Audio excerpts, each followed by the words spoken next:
Hello friends, welcome to the video. आज की video में हम बात करने वाले हैं एक अमेजिंग अपॉर्चुनिटी के बारे में जो कि निकल के आ रही है पेज इंडस्ट्रीज़ के अंदर। पेज इंडस्ट्रीज़ का one of the major brand है आपका जॉकी कंपनी, जो कि इनर वेयर्स में हैंडल करती है। तो आप समझ पा रहे होंगे मैं एक मार्केट लीडिंग कंपनी के बारे में बात कर रहा हूँ। इसकी कंप्लीट स्टडी देखेंगे हम, business, financials as well as technicals भी। काफ़ी इंटरेस्टिंग टेक्निकल्स निकल के आ रहे हैं। और जब एक स्ट्रेटजी के बेसिस पे हम टेक्निकल्स को एनालाइज करेंगे पिछले 10-15 सालों के चार्ट पैटर्न के अकॉर्डिंग, तब आपको समझ आएगा कि इस टाइम पे जॉकी को ख़रीदना या पेज इंडस्ट्रीज़ को ख़रीदना सेंस बनाता है क्या नहीं। अब जब मैं बोल रहा हूँ ख़रीदना, इसका मतलब ये नहीं है कि इस वीडियो को देखने के बाद आप इस कंपनी को डायरेक्टली ख़रीद लेंगे। आप खुद से अपनी समझ लगाएंगे। ये वीडियो सिर्फ एजुकेशनल पर्पसेस के लिए है, ताकि आप एक बिज़नेस को from a business, financial as well as technical perspective से देखना सीख सकें। तो इसी के साथ में वीडियो को स्टार्ट करते हैं। चलिए स्क्रीन। तो this is the page industries, आप देख पा रहे होंगे। मैं स्क्रीनर वेबसाइट के ऊपर हूँ और सबसे पहले बिज़नेस के बारे में बात करते हैं। तो यहाँ अगर मैं पेज इंडस्ट्रीज़ की वेबसाइट खोलूँ, Page Industries basically inner wears बनाता है मेजरली। उसके बाद अंडर द ब्रांड जॉकी, और इनके बहुत सारे डिफरेंट डिफरेंट प्रोडक्ट्स भी है। मैन, वीमेन और चिल्ड्रन के लिए, चिल्ड्रन की क्लोथिंग लेके आ रहे हैं ये। वीमेन के लिए उनके leggings and different inner wears. Men's के लिए भी आपके जो pajamas, shirts and inner wears तो है ही। और आप सबको पता है Jockey is a premium and mid category as well as premium brand. Growth लगातार है कंपनी की, हम फाइनेंशियल से भी देखेंगे। और जैसे जैसे पर कैपिटा इनकम बढ़ेगी, पर पर्सन जो आपकी इनकम है वो बढ़ेगी, हर कोई एक बेटर प्रोडक्ट यूज़ करना चाहेगा एज अ इनर वेयर और शर्ट और पैंट और पजामाज। तो हर तरीके से इसकी ग्रोथ दिखाई देती है। तो this is about the first product. And अगर आप इसकी वेबसाइट पे जाना चाहें जॉकी के, हम देखेंगे एक बार। जैसे यहाँ पर आप जाएंगे तो ये बेसिकली जॉकी डायरेक्टली अपने वेबसाइट के थ्रू भी प्रोडक्ट्स बेचते हैं। और इस वेबसाइट से जो इनके सेल्स हो रही है उस पर अभी रिसेंटली हमने एक, अगर आप कॉन कॉल्स पढ़ेंगे तो मैनेजमेंट ने बताया है कि वेरी हाई ग्रोथ रिजल्ट्स आ रहे हैं इस वेबसाइट के, which is 31% sales growth within 1 year, last 1 year, which is amazing. तो एक इनका लाइन ये है। दूसरा इनका लाइन है through online players like Amazon और फ्लिपकार्ट, जहाँ पर ये अपने प्रोडक्ट्स को सेल करते हैं through those brokers, through those agents. और बाकी इनके खुद के एक्सक्लूसिव आउटलेट्स हैं मॉल्स के अंदर, और डिफरेंट जो क्लोथिंग एक्सेसरीज़ की जो शॉप्स होती है वहाँ पर भी इनको एक सेपरेट शेल्फ दिया हुआ है बहुत सारी अक्रॉस द कंट्री। सिर्फ इंडिया ही नहीं, बाकी इंडिया के बाहर नेपाल, भूटान और भी जगह पे, श्रीलंका, इनकी प्रोडक्ट सेल होता है। और this was about the jockey brand. बहुत ही ब्रीफ में आपको बताया। आप देखना चाहें तो इनकी वेबसाइट पर जाकर डिफरेंट प्रोडक्ट्स देख सकते हैं। और फाइनेंशियल में देखेंगे, फाइनेंशियल्स के अंदर हम देखेंगे ही कि इनके प्रोडक्ट्स कितने सेल होते हैं, कितना रेवेन्यू, और कैसे कैसे कंपनी ग्रो कर रही है। This was about the first brand. और इनका जो दूसरा ब्रांड है which is the Speedo brand. तो बेसिकली ये जितना मेरे को समझ आया है इनकी वेबसाइट को देखकर, स्विम वेयर के रिलेटेड काफ़ी प्रोडक्ट्स निकालते हैं। जैसे गॉगल्स हो गया आपका, ईयर प्लग्स हो गए, और स्विम सूट्स हो गए man wear, man, women and kids के लिए। This was about little bit about business. And चलिए अब फाइनेंशियल की तरफ चलते हैं। तो यहाँ पर आप देख सकते हैं करंटली पेज इंडस्ट्रीज़ की जो मार्केट कैपिटलाइजेशन है, दिस इज़ 43,000 करोड़ अप्रॉक्सीमेटली। और जो हमें सबसे पहले दिखता है, स्टॉक का P is 84, which is very high from the first look if you see, right. लेकिन देखते हैं ये पी जस्टिफाइड है क्या नहीं इस कंपनी के लिए। उसके लिए हम क्या करेंगे, पी रेशियो देखेंगे पिछले 10 साल का। और यहाँ पर आप देखेंगे तो जो मीडियन पी है इस कंपनी का, विच इज़ 71। तो पिछले 10-15 सालों से अगर आप मैक्स भी देखेंगे, एक पॉइंट के बाद इसका जो पी है, average P, which is somewhere around 70 to 60। Again it is a high P. बाकी कंपनी से कंपैरिजन में आप देखेंगे। बट अगर आप इसका आर देखेंगे, इसके प्रॉफिट मार्जिन देखेंगे, यू वुड इंस्टेंटली समझ आ जाएगा हमें कि इतना हाई पी कंपनी क्यों कमांड करती है, because it is a really really high growing company. उसको हम आगे देखते हैं। बट अगर आप करंट पी देखेंगे और करंट प्राइस के हिसाब से पी देखेंगे, it is near to median. और it makes sense to make purchases in this company from a P perspective right now. मतलब कुछ ऐसा नहीं है कि बहुत ही हाइपर इन्फ्लेटेड है। सेकेंड चीज़ देखते हैं हम इसको, is R O C. R O C 53% is amazing ROC.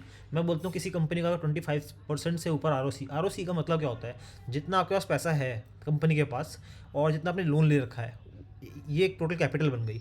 अब इस कैपिटल को यूज़ करके आप कितने परसेंट से इसको ग्रो कर पा रहे हैं बिफोर इंटरेस्ट पेमेंट और टैक्सेस पेमेंट। तो वो जो नंबर निकल कर आया, वो जो परसेंटेज निकल कर आ रही थी 53%। अब ये देखने वाली बात है कि ये सिर्फ एक ईयर के लिए जो कि अभी दिखा रहा है इसके लिए है, या फिर पास्ट 10 सालों से ऐसा चलता आ रहा है, वो देखना बहुत ज़रूरी है। तो उसको अगर हम आगे देखते हैं, यहाँ पर कहीं तो दिखाएगा ROCE, को सर्च करते हैं,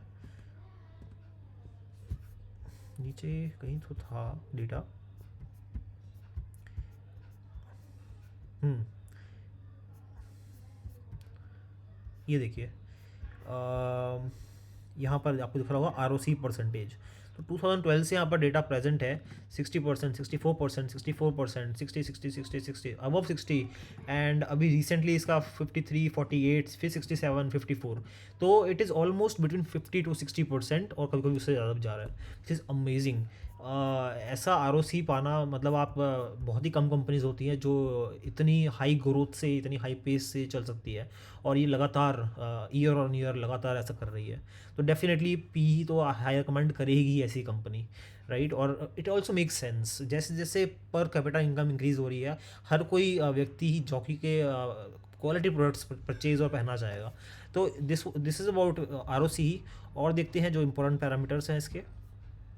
अब हम चलते हैं सीधा इसके प्रॉफिट एंड लॉस स्टेटमेंट पे। तो यहाँ पर अगर आप सेल्स देखेंगे, इट्स अ ग्रेट कंपनी। आप देखिए 697 करोड़ से 876, 1000, 1500, 1800, 2200, 2500, 2800, 2900, 2800 अगेन ड्यू टू कोविड के थोड़ा सा डिप आया था, बट उस डिप को क्रॉस करके इतनी ऊपर इसने जब मारी 3886, देन 4789। लगातार ये कंपनी ग्रो कर रही है इन टर्म्स ऑफ सेल, लगातार सेल्स इंक्रीज हो रही है। अकॉर्डिंगली इसके जो ऑपरेटिंग प्रॉफिट्स हैं, अगर आप प्रॉफिट देखेंगे 150 करोड़ से 802 करोड़ करंटली ट्रेलिंग 12 मंथ्स के जो आपके प्रॉफिट हैं, विच इज़ अमेजिंग। तो फ्रॉम अ फाइनेंशियल परस्पेक्टिव हम समझ पा रहे हैं कि इस कंपनी की ग्रोथ पिछले 10-15 सालों से लगातार बढ़ रही है, और आगे ऐसा कुछ भी नहीं दिखता है जहाँ पर इसकी ग्रोथ रुक सकती है। मैं बोलूँगा इसकी ग्रोथ ऐसे ही आगे चलती रहेगी फ्रॉम द बिजनेस अंडरस्टैंडिंग जो भी हमने डिस्कस की थी, और पर कैपिटा इनकम जो हमने अभी डिस्कस की थी, उसके बेसिस पे। और इसमें एक चीज़ हमने मिस कर दी, जो इसका लोन अमाउंट है, कितना लोन ले रखा है कंपनी ने, वो भी देख लेते हैं। तो डेप्थ रेशियो देखते हैं, डेप्थ टू इक्विटी रेशियो। ओके, यहाँ पर अगर हम देखते हैं तो बैलेंस शीट से पता चल जाएगा हमें।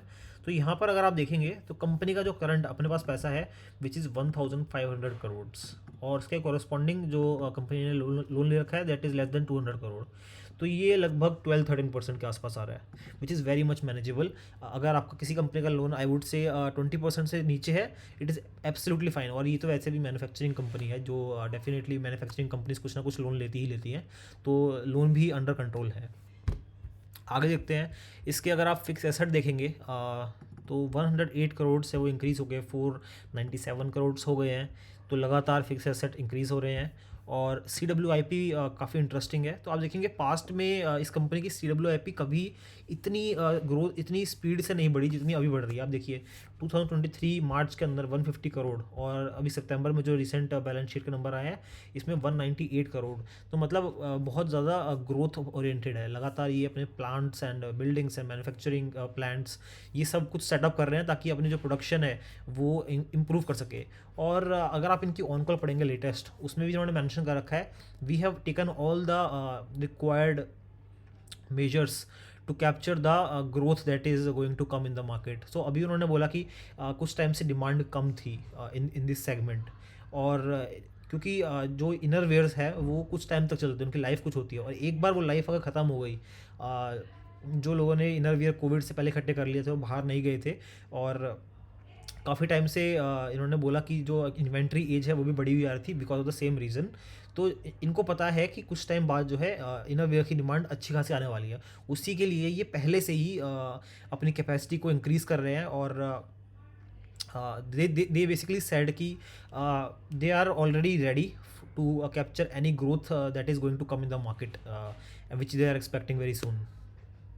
तो कॉन कॉल्स अगर आप पढ़ेंगे तो बहुत कुछ उसमें निकल के आता है। वो तो कंपनी का जो विजन है वो बोलते हैं कि लॉन्ग टर्म विजन है, सस्टेनेबल ग्रोथ है। अपने कहीं पर भी इनको जो इनके डिस्ट्रीब्यूटर्स है जो कि इनसे माल परचेज करके दुकानों पे भेजते हैं या फिर खुद से आगे कस्टमर को सेल करते हैं, कहीं भी इनको कोई किसी भी तरह का कोई स्पेशल स्वीटनिंग डील्स नहीं देनी पड़ती हैं, कुछ डिस्काउंट नहीं देने पड़ते हैं। And they very very much focus on sustainability. और दूसरी चीज़ जो उन्होंने बार बार अपनी मैनेजमेंट ने अपने ऑन कॉल कॉल में बोला, उसमें उन्होंने स्पेसिफाई किया कि they are making sure to maintain healthy margins, operating margins. तो अगर आप यहाँ पर क्वार्टरली रिजल्ट्स या प्रॉफिट एंड लॉस स्टेटमेंट में देखेंगे तो इनकी जो मार्जिन्स है 22%, 21%, 22%। एंड रिसेंटली जो मार्जिन्स है वो थोड़े गिरे हैं, but they are saying they get back on track. अब इसका जो मेन रीज़न है मार्जिन गिरने का वो क्या है? It is the cost of the raw material. अगर हम चलें यहाँ पर ट्रेडिंग व्यू में ही और इसके रॉ मटेरियल देखिए, raw material is cotton for the innerwear, right? तो अगर मैं यहाँ पर डालूँ कॉटन 29 mm, ये देखिए, तो यहाँ हम देख सकते हैं, अगर कुछ पुराना व्यू देखें पहले, तो पहले कभी भी कॉटन के प्राइसेस इतने हाई नहीं हुए जितने अभी रिसेंटली कुछ महीनों पहले हुए थे। अगर आप यहाँ देखेंगे तो यहाँ से लेकर विच इज़ 1 जून 2021 से लेकर अभी भी कॉटन के प्राइसेस इंक्रीज्ड हैं। बट जो मेजर स्पाइक थी विच ended somewhere around here, right? तो अभी लगभग 450 डेज़ हो गए हैं ये स्पाइक ख़त्म हुए। ऑफ कोर्स जो प्राइस है अभी भी कॉटन का थोड़ा ज़्यादा ही है as compare to the previous highs, right? अगर हम देखें प्रीवियस हाई से कंपैरिजन में अभी करंट प्राइस कितना हाई है, विच इज़ 13% हाई। बट हमें दिख रहा है साफ साफ ये जो स्पाइक की जो साइकिल थी, it has gone down drastically और धीरे धीरे प्राइस कंसोलिडेट हो रहा है ऑलरेडी। क्योंकि 3-4 महीने हो गए हैं इस प्राइस को नीचे आए, स्पाइक को नीचे आए हुए। तो कंपनी जब भी अब अपना रॉ मटेरियल परचेज़ करती है और उसके फिनिश्ड गुड बनने तक और डिस्ट्रीब्यूटर तक पहुंचने तक लगभग 3.5-4 मंथ्स लग जाते हैं। वो पीरियड ऑलरेडी निकल चुका है। इसका मतलब ये है कि कंपनी जितना भी अब नया माल बना रही है या पिछले 1-2 महीनों से बना रही है, वो बेसिकली इसी प्राइस के अंदर, इसी जोन के अंदर जो प्राइस हुआ है इसी से बना रही है। दैट मीन्स उनकी जो रॉ मटेरियल्स की कॉस्टिंग थी और उसकी वजह से जो ऑपरेटिंग मार्जिन पे इम्पैक्ट आ रहा था वो ख़त्म हो चुका है और आगे आने वाले टाइम में धीरे धीरे और इम्प्रूव होने की एक्सपेक्टेशन है। साथ में एक चीज़ और देखिए, क्योंकि रॉ मटेरियल का प्राइस इंक्रीज़ हुआ और कंपनी ने अपने कुछ प्रोडक्ट्स के प्राइस थोड़े थोड़े से इंक्रीज़ किए, तो अब जब रॉ मटेरियल का प्राइस वापस से नीचे जा रहा है और प्राइसेस जो प्रोडक्ट के वो कम तो होंगे नहीं, तो वहाँ पर एडिशनल प्रॉफिट मार्जिन निकल के आएगा और एकदम से स्टॉक प्राइस अकॉर्डिंगली जो आपके प्रॉफिट्स हैं और स्टॉक प्राइस एक्सपेक्टेड है कि वो ऊपर जाएंगे। तो ये चीज़ हमने देखी। आगे आगे देखते हैं। बैलेंस शीट हमने देख ली और बैलेंस शीट के अंदर आप यहाँ पर रिजर्व देखेंगे तो 155 करोड़ से 1500 करोड़ आ चुके हैं। बोरोइंग अगर आप देखेंगे, हेल्दी बोरोइंग्स हर बार उन्होंने मेक श्योर किया है कि 10-15% के अंदर इनकी बोरोइंग रहे। 2023 के अंदर इनकी एकदम से बोरोइंग बढ़ी थी, बट आप देख सकते हैं कि इन्होंने वापस से इसको अंडर कंट्रोल कर लिया है और वापस से 186 पे ले आए हैं। CWIP देख लिया हमने और रेशियोज़ हमने देख लिए थे, ROC देख लिया था, share holding pattern very important. तो यहाँ पर आप देखेंगे 45% is with promoters, 21 with FII, 21 with DII and public holding is just 9.35। तो बहुत ही अच्छी शेयर होल्डिंग पैटर्न है। जितने भी म्यूचुअल फंड्स हैं, जितने भी फॉरेन इन्वेस्टर्स हैं, सबका स्ट्रॉन्ग बिलीफ है इस शेयर के अंदर। That's why they have invested 20+ percentage of this company is in their hands individually respectively. और लास्ट में I would say con calls. तो आप कॉन कॉल्स को गो थ्रू कीजिए। अभी अगर आप क्वार्टरली रिजल्ट देखेंगे तो ये देखिए, यहाँ पर सितंबर का क्वार्टरली रिजल्ट है और जो उनका सेल्स आया है वो पिछले क्वार्टर कंपैरिजन में गिर गया है। इसके कॉरस्पॉन्डिंग रीजन्स पूछे गए ऑन कॉल्स, ये कॉन कॉल के अंदर, और आप सारे ही आंसर जान सकते हैं जितना मैं आपको बता देता हूँ। सो दे आर सेइंग कि this was expected because of the demand and they are expecting the demand to grow up again. The second reason they are saying is the inventory as जो उनकी काफ़ी लंबी हो गई थी। इसका inventory as का मतलब क्या है कि उन्होंने एक प्रोडक्ट बनाया और वो डिस्ट्रीब्यूटर को दिया। अब डिस्ट्रीब्यूटर के पास अगर लेट्स से बहुत ज़्यादा माल हो गया है और वो सारा माल नहीं निकल रहा है, तो कंपनी के पास भी जो एडिशनल माल बुला रहे हैं वो भी उनके पास रखा हुआ है और वो डिस्ट्रीब्यूटर तक पहुंच नहीं पा रहा है। तो वो जो उस पर्टिकुलर प्रोडक्ट की जो कंपनी के पास रखा हुआ है उसकी कितनी एज है इससे पहले कि वो आपका डिस्ट्रीब्यूटर तक पहुंचे, और डिस्ट्रीब्यूटर के पास जो माल रखा हुआ है वो कितना, उसकी कितनी एज है इससे पहले कि वो सोल्ड ऑफ हुए। तो ये जो टाइम गैप है ये बेसिकली ये होता है आपका इन्वेंट्री एज। और ये थोड़ी सी बढ़ गई थी इस कंपनी के लिए, क्योंकि कंपनी ने बोला कि एकदम से इनका जो स्टॉक पाइल अप है वो बहुत ज़्यादा हो गया था अक्रॉस ऑल द डिस्ट्रीब्यूटर्स। तो they took a short term pain to reduce that and help their distributors to maintain a sustainable long term inventory stock. So this was the first reason. The second reason was they were saying that this year the festive season, which is the Diwali and Dhanteras and different festival, वो थोड़े से late आए from the normal dates, उसकी वजह से थोड़ा सा यहाँ पर इम्पैक्ट पड़ा। सो majorly these two reasons they said कि थोड़ा सा इसकी वजह से सेल्स ग्रोथ पे इम्पैक्ट पड़ा for this particular quarter. But जितना भी वो इम्पैक्ट पड़ा आप खुद सोचिए, दिवाली और धनतेरस थोड़ा सा लेट आया लेट से, तो वो नेक्स्ट क्वार्टर में ऑलरेडी अपने आप ट्रांसलेट हो जाएगा और we are expected to see a much better number for the next quarter. So that is the thing.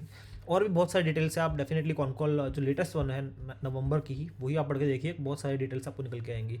तो ये हमने बिजनेस और फाइनेंशियल डिस्कस कर लिया, अब चलते हैं टेक्निकल्स पे। पेज इंडस्ट्रीज, चलिए ठीक है। अब टेक्निकल्स के अंदर हम क्या करने वाले हैं, एक पर्टिकुलर स्ट्रेटेजी यूज़ करेंगे और उस स्ट्रेटेजी को हम पिछले 10-15 साल के स्टॉक प्राइस के ऊपर, हिस्ट्री के ऊपर अप्लाई करेंगे और देखेंगे कि ये स्ट्रेटेजी कैसा परफॉर्म करती है इस ग्रोथ बेस्ड कंपनी के ऊपर। ये जो मैं स्ट्रेटेजी बता रहा हूँ ये इसी कंपनी के लिए बता रहा हूँ because this is highly growth based, ROC बहुत अच्छा है और लगातार इसके बिजनेस प्रोस्पेक्ट आगे ग्रोथ के साफ दिखाई देते हैं। तो स्ट्रेटजी डिस्कस करने से पहले मैं आपको बता देता हूँ, यहाँ पर आप चार चीज़ देख पा रहे होंगे, ये ग्रीन और रेड लाइंस ये बेसिकली बार्स हैं। एक बार रिप्रेजेंट करता है कि स्टॉक प्राइस इस पर्टिकुलर डे पे, तो आप नीचे बॉटम पे देखेंगे तो यहाँ लिखा हुआ है ट्यूसडे 7 सितंबर 2010 की डेट का है ये। और इस दिन जो प्राइस था स्टॉक का वो राइट साइड पे आप देखेंगे 1211 और 1241, आई थिंक 1261, इसके बीच में स्टॉक प्राइस मूव किया। बाकी तीन लाइनें हैं ग्रीन, रेड एंड ब्लैक। अभी हम सिर्फ ब्लैक लाइन पे फोकस करेंगे। ब्लैक लाइन पे पर्टिकुलर डे पे जो प्राइस आ रहा है, जैसे कि अभी 17 सितंबर को जो प्राइस आपको दिख रहा है 921, इसका मतलब ये है ये बेसिकली पिछले 200 ट्रेडिंग डेज़ का जो एवरेज प्राइस है वो रिप्रेजेंट करता है। तो 921 मींस पिछले 200 डेज़ का जो स्टॉक प्राइस रहा, क्लोजिंग स्टॉक प्राइस, उसका एवरेज निकाला और वो वैल्यू यहाँ पर प्लॉट कर दी गई है। और ये लगातार ऐसे प्लॉट हो रही है पिछले 200 डेज़ का, तो इसलिए ये भी प्राइस लगातार आगे मूव कर रहा है। तो हम बेसिकली दो चीज़ों देखने वाले हैं, स्टॉक प्राइस और ये ब्लैक लाइन को, जो कि 200 डे मूविंग एवरेज है। तो हमारी स्ट्रेटेजी ये है कि जब जब स्टॉक प्राइस इस लाइन को टच करता है, इसका मतलब ये है कि जो एवरेज प्राइस है पिछले 200 दिन का और स्टॉक प्राइस जो है वो अगर सेम हो जाता है तो वी विल बाय। देखते हैं ये कब होता है। 2011 आ गया, नहीं हुआ, लगातार स्टॉक ऊपर भाग रहा है। 2012 आ गया, आई थिंक यस, अभी तक नहीं हुआ।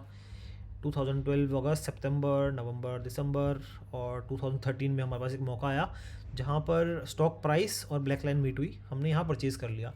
अब परचेज़ करने के बाद में हो सकता है स्टॉक प्राइस नीचे चले जाए या ऊपर चले जाए, राइट। अगर वो नीचे जाता है तो हम एवरेजिंग करेंगे।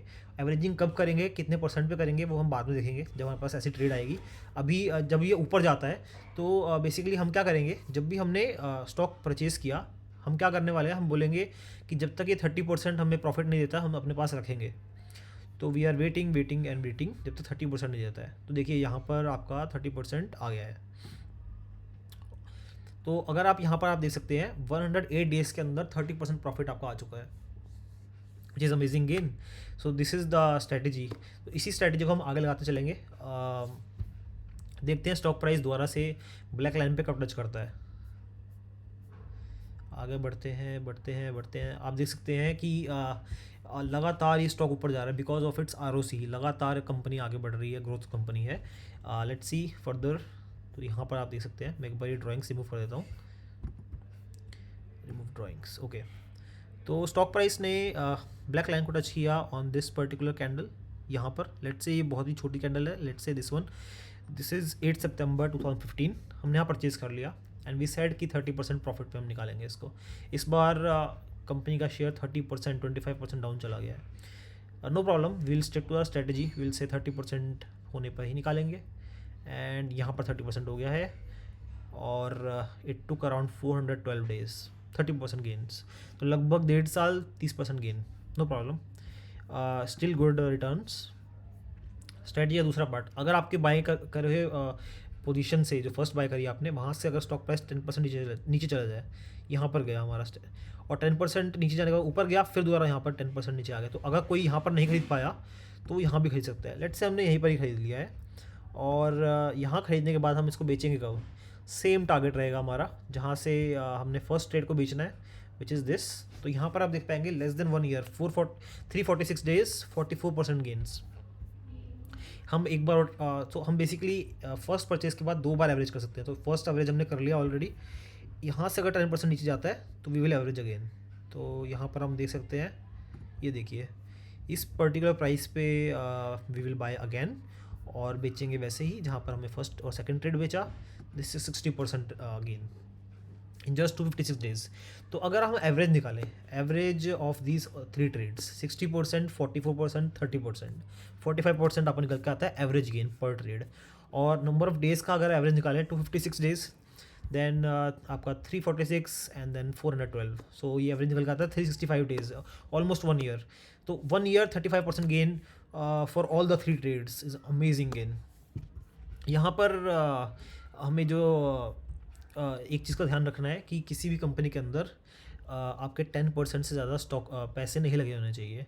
दिस इज़ वेरी इंपॉर्टेंट, क्योंकि आपको नहीं पता कि मैनेजमेंट आगे जाके क्या कर सकती है।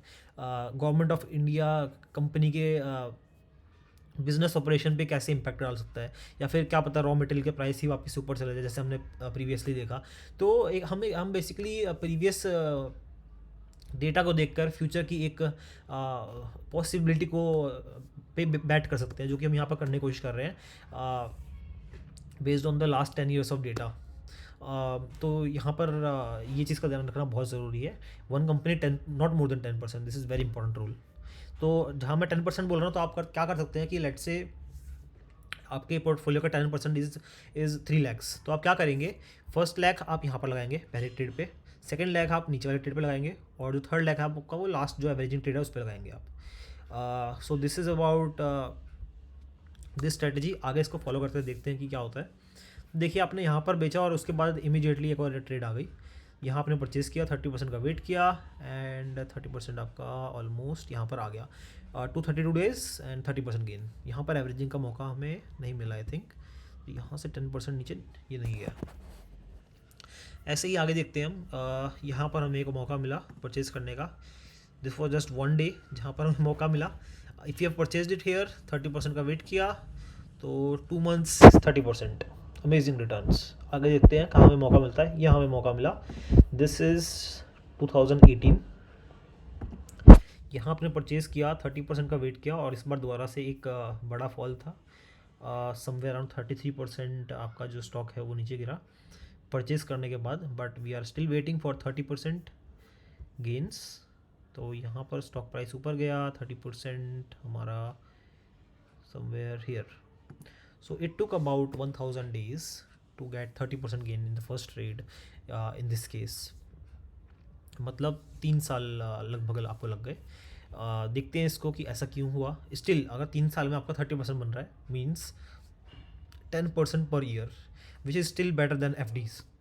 एंड जो आपकी टैक्सेशन होती है on stock market is much lower, like half और 1/3 ऑफ व्हाट यू पे ऑन द FDs, राइट।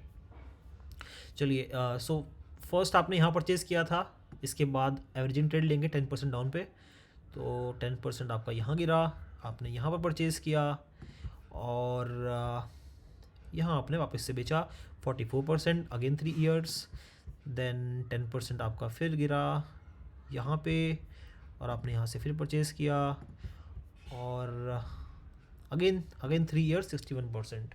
तो आपका जो एवरेज गेन आया that is 45% in almost 3 years, which is roughly around 12% per year, not 10 but 12%, which is a good gain. But इस case में हमारे पास return इतना अच्छा क्यों नहीं आया जैसे पहले आ रहा था?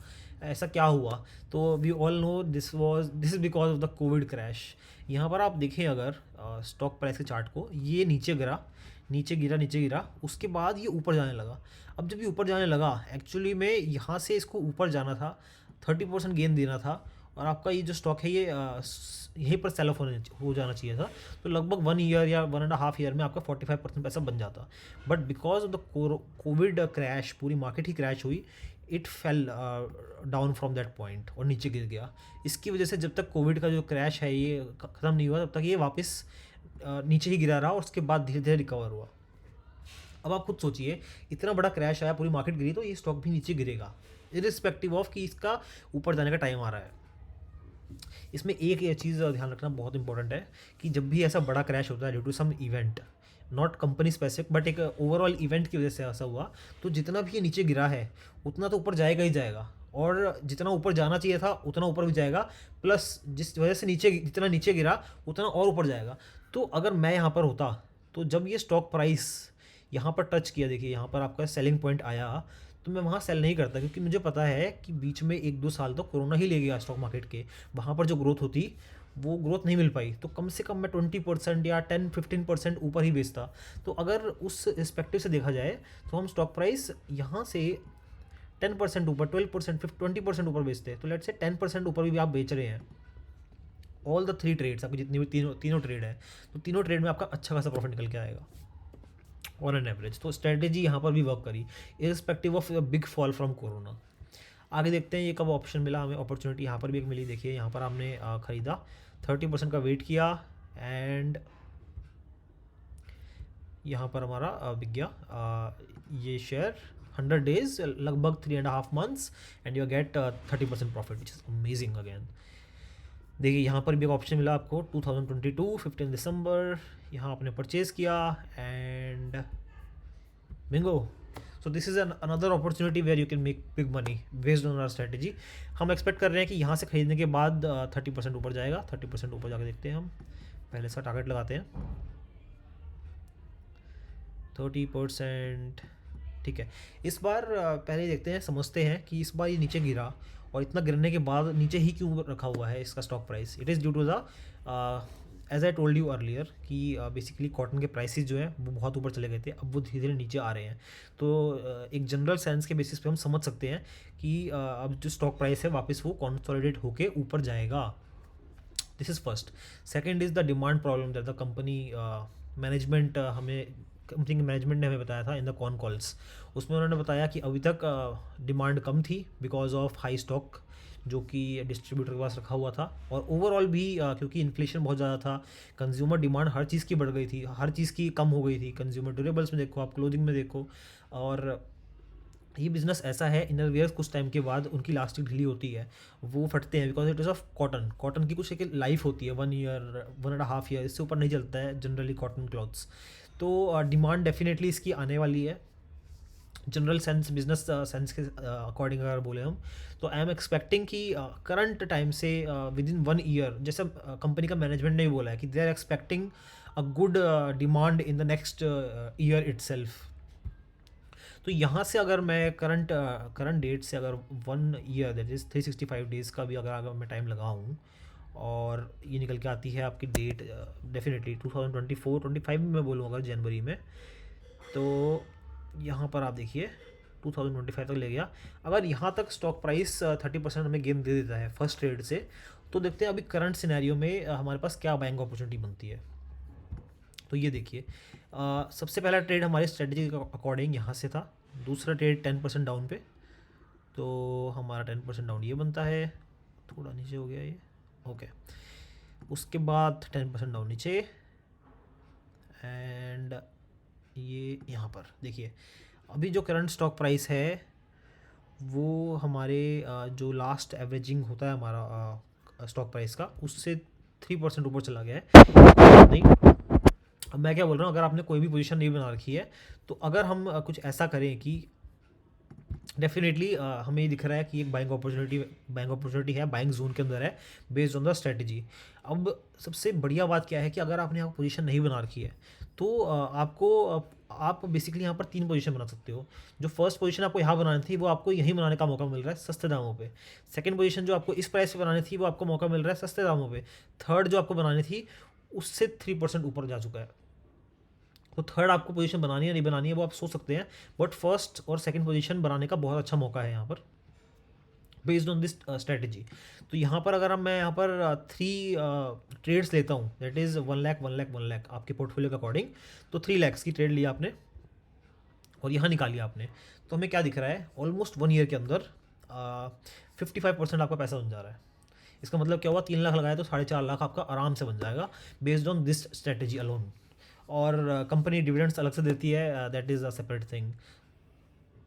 तो यही था आज की वीडियो में। आशा करता हूँ आपको पेज इंडस्ट्रीज़ के बारे में, business, financials as well as technical study अच्छी लगी हो।